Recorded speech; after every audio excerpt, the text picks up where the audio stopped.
Hello guys, and welcome to part 1 video in a videos that speak about the skeletal muscle relaxants, special pharmacological drugs that are used to relax the skeletal muscles. Now our focus will be on the neuromuscular junction blockers. Let's start with the video. Now, early in the 19th century, surgeons have used to make large incisions in the body, in the site where they are going to operate, because when they opened, they found that the muscles are very contracted and it was very hard to pull out the skin and to see through the incision. However, after development of these skeletal muscle relaxant, it was much easier making smaller incisions and pulling the skin out and seeing very clearly because all the skeletal muscles are relaxed. So let's see what are these important group of drugs that are developed to make surgeries and other clinical and medical indications easier. Now we have two major classes of these skeletal muscle relaxant. The first one are the neuromuscular junction blockers, and the second group of drugs are the spasmolytic drugs. These are actually act by GABA, increasing the GABA levels, which are an inhibitory neurotransmitter in the brain and the spinal cord, and therefore they decrease the activity of the skeletal muscles. Okay, now those are not our focus in today's tutorial, but we are going to speak about the neuromuscular junction blockers. Now, these neuromuscular junction blockers are actually divided into non-depolarizing competitive and depolarizing. I will start with the non-depolarizing or competitive drugs. Now, why are they called competitive? Because of the implication to the mechanism of action. Now, I'll start with the mechanism of action of these drugs. These competitive drugs, as you know, we have something known as, this is the neuromuscular junction. This is known as the nicotinic NM receptors, which are the nicotinic muscle receptors. Those actually respond to acetylcholine normally, which have a special groove here and causes activation. The activation of these ionotropic receptors causes the entry of sodium ions into the inside of the cell, leading to accumulation of and depolarization of this skeletal muscles and leading to contraction. Okay, this is the physiology of the normal neuromuscular junction. Now what happened is, now we need something that block this receptor here, prevent the activation of this ionotropic nicotinic NM receptors, and these are specifically known as the non-depolarizing drugs, which are here come and bind and block the site of attachment of acetylcholine, leading to relaxation of the skeletal muscle. So in two words, they prevent the depolarization of the skeletal muscle. Okay, now let's go to some pharmacological properties.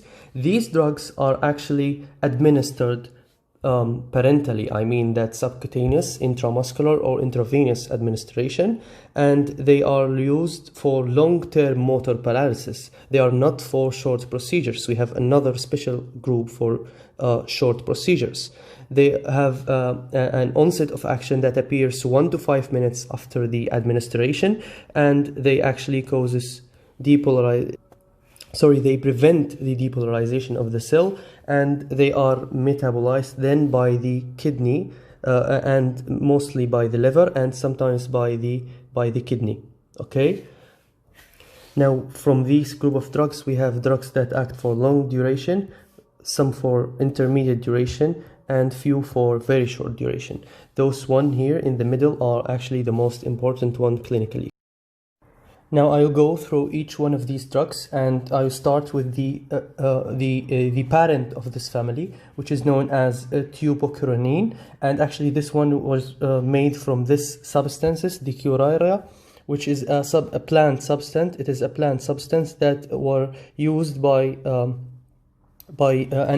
an old method of hunting down the animals, because it causes paralysis of these animals. So the scientists used these substances from this plant, and they provided this substance, which was being used for a long time of duration in as a skeletal muscle relaxant. But actually nowadays it's not used. Nowadays it is not used. we have more better substitutes. Now, why it is not used nowadays? Because they found that it increases the levels of histamine. Now, whenever you hear histamine, you remember correctly that there is it causes decrease in the blood pressure by causing vasodilation, and also it causes very importantly, it causes bronchoconstriction, which is very contraindicated in cases of bronchial asthma and other problems in the respiratory tract. Next, we have the metacuranine, and you can know that it is a derivative of the tubacuranine, and this one here has less effect on histamine release, and therefore it causes less bronchodilation, bronchoconstriction, and less hypotension. So it is used more, and it is actually have a duration of action of over than 40 minutes, and can used for procedures or surgical procedures that can be done within this range of time. Next, we have the atrocionium. And atrocionium is actually replaced nowadays clinically with the use of cis-atrocionium. Now, what is atrocionium? It is also a drug that is derived from the curia substance, or one of the derivative of this important substance, and it has a character of being spontaneously inactivated in the plasma. It has this inactivation, so this is the substances. It is inactivated, leading to some other product which is known as lidonosine. This lidonosine, a breakdown product of the atrocionium breakdown, spontaneous breakdown that may accumulate, and this substance here may stimulate seizures. It may stimulate seizures, and therefore it is very important to notice that these drugs this atrocionium is contraindicated in patients with epilepsy, because it may increase the seizures for them. On the other hand, we have the cis-atrocionium, and I said that it replaced the atrocionium because it actually causes much less amount of histamine release. It is actually one of the important competitive neuromuscular junction blockers that it is almost relatively cause no increase in the histamine release, and also it causes less amount of the lidonosine production.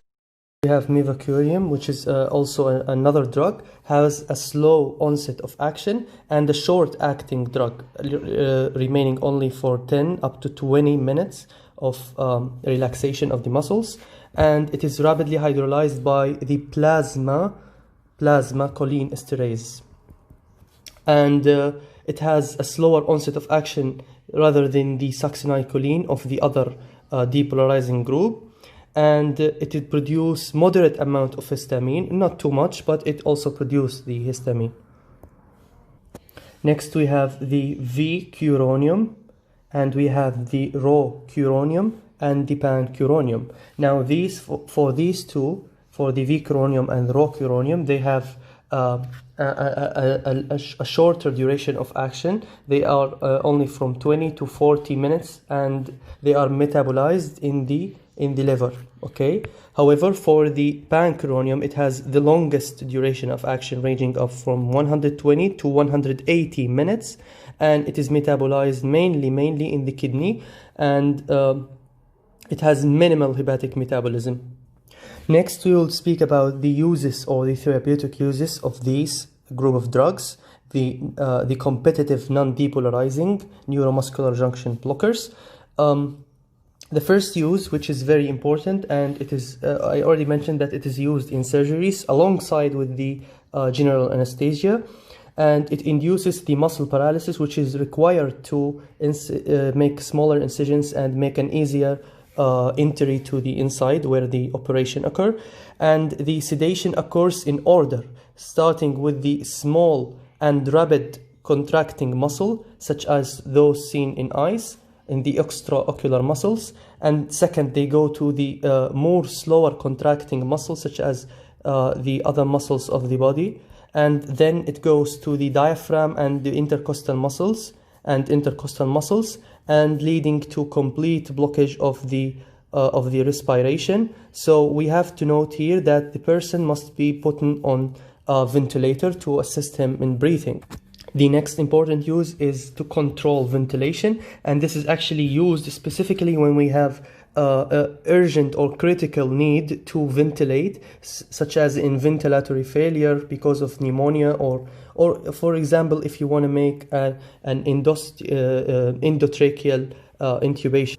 As you can see in this image here, this is an endotracheal intubation. We don't want to cause injury to the muscles of the upper respiratory tract, so we give this neuromuscular junction to make relaxation and to make the intubation more easier. The use of something known as electroconvulsive treatment or therapy. This procedure is actually not from the past. It is sometimes used in some certain countries till now, and it is by providing current from one side of the head to the other side by two balls.